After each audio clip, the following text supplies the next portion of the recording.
will talk about how can you change language on your to-do list app. We're going to figure out the solution on how you can do that on your app.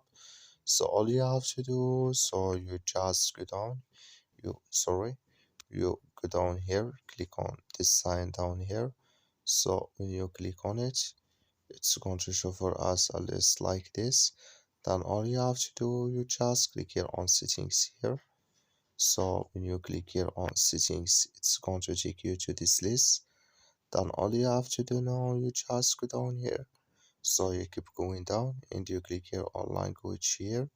When you click on language, it's going to show for us a list like this.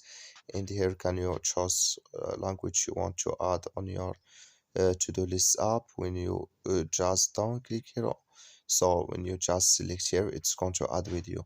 Thank you for watching. Don't forget to support us by like and subscribe.